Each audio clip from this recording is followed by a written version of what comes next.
আসসালামু আলাইকুম।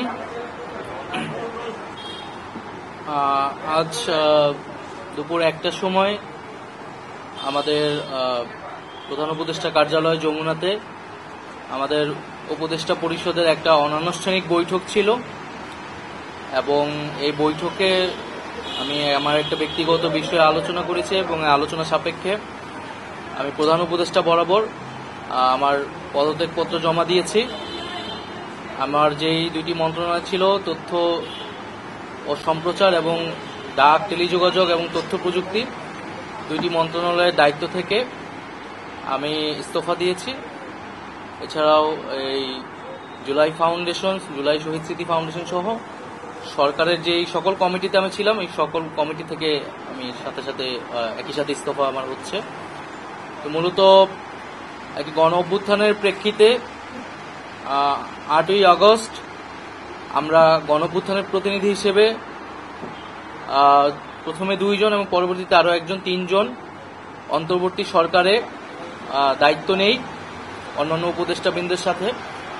তখন দেশের জাতীয় নিরাপত্তা এবং গণ অভ্যুত্থানের আকাঙ্ক্ষা বাস্তবায়নের লক্ষ্যে আমাদের সেই সময় দায়িত্ব গ্রহণ করাটা আমাদের কাছে মনে হয়েছিল যৌক্তিক। গত 6.5 মাসের প্রেক্ষিতে সরকার কাজ করছে, হয়তো আমরা আশানুরূপ ফলাফল এখনো পাইনি, কিন্তু আমার কাছে মনে হয়েছে যে সরকারের একটা স্ট্যাবিলিটিতে সরকার এসেছে এবং ব্যক্তিগতভাবে সরকারের বাইরে যে দেশের বর্তমান যে পরিস্থিতি, সেই পরিস্থিতিতে একটি রাজনৈতিক শক্তির উত্থানের জন্য আমার রাজপথে থাকা প্রয়োজন, ছাত্র জনতার কাতারে থাকা প্রয়োজন এবং আমরা যে গণতান্ত্রিক পরিবর্তনের আকাঙ্ক্ষা করি, সেই আকাঙ্ক্ষার জন্য এবং আমার যে গণ অভ্যুত্থানে যে ছাত্র জনতা অংশগ্রহণ করেছে সেই শক্তিকে সংহত করতে আমি মনে করেছি যে আমার সরকারের থেকে আমার সরকারের বাইরে রাজপথে আমার ভূমিকা বেশি হবে এবং আমার বাইরে যারা আমাদের সহযোদ্ধা রয়েছেন তারাও এটি চান এবং সেই প্রেক্ষিতে আমি মূলত আজকে পদত্যাগপত্র জমা দিয়েছি। তো গত 6 মাসে আমি আমার জায়গা থেকে চেষ্টা করেছি কাজ করে যাওয়ার। 2টি মন্ত্রণালয়ের বাইরেও অনেক অতিরিক্ত দায়িত্ব আমাদের পালন করতে হয়েছে। আমরা চেষ্টা করেছি এবং মন্ত্রণালয়গুলোতেও আমরা কিছু কাজ করেছি। সেই কাজের ফলাফল হয়তো সামনে জনগণ পাবে। 6 মাস খুবই কম সময়, তারপরও আমি হয়তো চেষ্টা করেছি, আমার কাজ আর ফলাফল সেটা জনগণ মূল্যায়ন করবে। তো আজকে থেকে মূলত আমি সরকারের আর কোনো দায়িত্বে নেই, এটি মূলত বলার জন্য আপনাদেরকে আজকে আমরা 3টা কোশ্চেন নিব।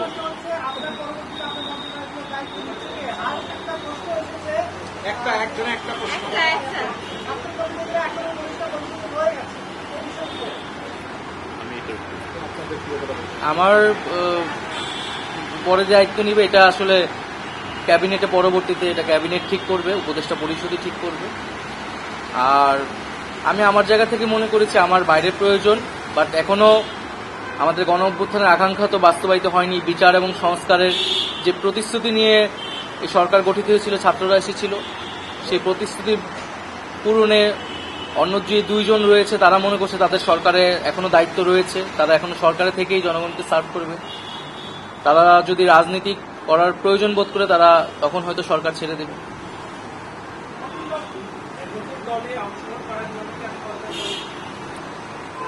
হ্যাঁ, নতুন যে রাজনৈতিক শক্তি এবং দল গঠন হচ্ছে, আমি সেখানে অংশগ্রহণ করতে আমার অভিপ্রায় আছে এবং জনগণের সাথে মিশে আবারও জনগণকে ঐক্যবদ্ধ করা এবং আমাদের যে গণ অভ্যুত্থান এর যে প্রতিশ্রুতি সেটা বাস্তবায়নে মাঠে থেকে কাজ করার লক্ষ্যেই আমি সরকার থেকে পদত্যাগ করছি।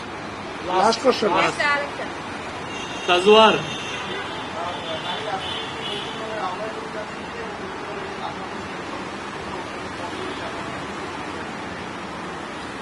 এটার জন্য আপনাদের দলটির যেদিন ঘোষণা 28 তারিখ, সেদিন পর্যন্ত অপেক্ষা করতে হবে, সেদিনই এটা জানা যাবে।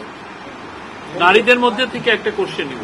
নারী কেউ আপনি সাজেদা জি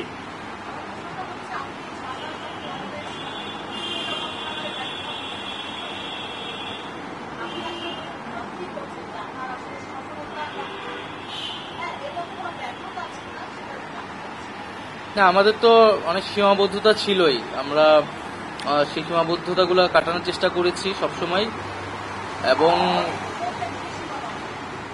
এখানে সীমাবদ্ধতা ছিল, আমলাতান্ত্রিক জটিলতা ছিল। আমরা এসে এই ব্যুরোক্রেসিকে যেভাবে পেয়েছি, এখানে পুলিশ যে তার আত্মবিশ্বাসের ঘাটতি হয়েছে আন্দোলনের পরে, এবং একই সাথে এখানে এই জুলাই গণহত্যাকারীদের, জুলাইয়ের যারা গণহত্যাকারী তাদেরকে গ্রেফতারের বিষয়টা, বিচারের বিষয়টা, সেই বিষয়ে আমাদের কিছু সীমাবদ্ধতা থাকা সত্ত্বেও আমরা কাজ করেছি। আমি জনপ্রশাসন কমিটির একটা দায়িত্বে 2 সপ্তাহের মতো ছিলাম।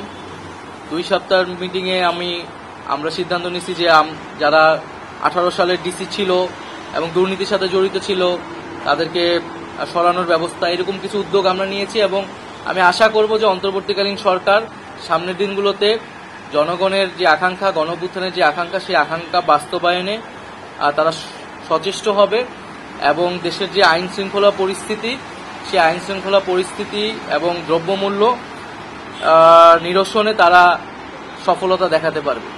ধন্যবাদ।